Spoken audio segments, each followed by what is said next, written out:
Magandang hapon po. Ipinahito muna ni Pangulong Bongbong Marcos ang planong rehabilitasyon ng EDSA ngayong buwan. Dahil dyan, hindi rin muna ipatutupad ang odd-even scheme sa EDSA. At mula sa Pasay City nakatutok live si Darlene Kai. Darlene. Ivan, dito dapat sa Pasay City uumpisahan yung EDSA rehabilitation sa June 13. Pero hindi na muna matutuloy yan matapos i-anunsyo ng Pangulo kanina na pag-aaralan muna nila ang proyekto.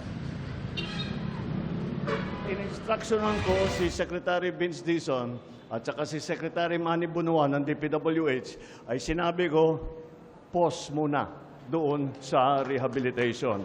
Huwag muna natin gagawin. Dahil pag tinitignan natin yung cost-benefit analysis, maganda sana kung maayos natin. Ngunit, ang laking sakripisyo ng 2 taon. Sa paglulunsad ng isang programa sa Metro Manila Rail Lines, inanunsyo ni Pangulong Bongbong Marcos na ipagpaliban muna muli ng hindi bababa sa isang buwan ng EDSA rehabilitation na magsisimula na dapat sa June 13. Anya, marami raw ang nangangambang mauuwi sa Carmageddon o matinding traffic ang construction sa EDSA. Ang daming bumalik na nag-aalala paano yung trabaho namin. Kung ang pag-commute namin ay napakatagal na, madadagdagan pa ng 1 oras, 2 oras, wala na talaga, hindi na kami uuwi. Pag-aaralan daw muna ng pamahalaan kung kayang pabilisin ng rehabilitasyon na unang sinabi ng DPWH na posibleng tumagal ng 2 taon. Bigyan natin ang sarili natin ng 1 buwan, pag-aralan natin itong mga bagong teknolohiya na nakikita natin, pag-aralan natin, gumawa tayo ng magandang plano.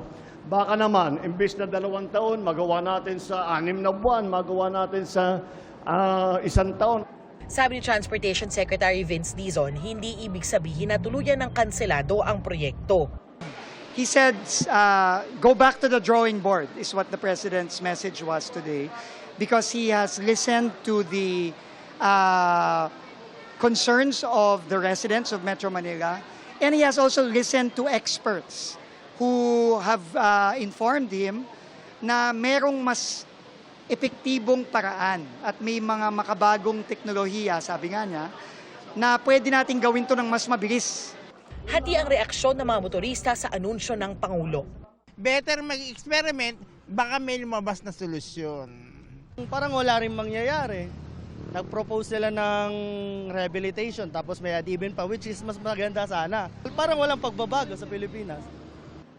Dahil hindi na muna matutuloy ang EDSA rehabilitation, kanselado na rin ang pinaplanong odd-even scheme sa EDSA na bahagi dapat ng traffic management plan kapag nag-umpisa na ang construction.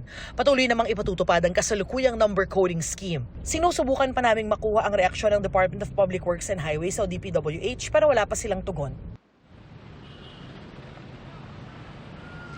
Ivan, higit 8 bilyong piso yung inalaang budget para dito sa EDSA rehabilitation. Babantayan natin sa susunod na buwan kung paano magbabago yung plano para matupad yung hinahangad na mas moderno at hindi binabahang EDSA.